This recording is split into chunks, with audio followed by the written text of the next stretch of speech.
छत्रपती संभाजी महाराज की लक्ष्मण हाके, लक्ष्मण हाके, लक्ष्मण हाके, लक्ष्मण हाके. अरे हाक्याचं करायचं काय? अरे हाक्याचं करायचं काय?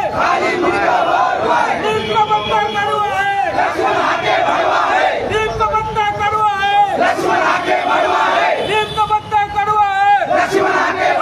अरे हाक्याचं करायचं काय? चोपडा लावण्याचं करायचं काय? अरे तांदूळ सगळ्यांचं करायचं काय? हाक्याचं करायचं काय? अरे लक्ष्मण हाक्याचं करायचं काय?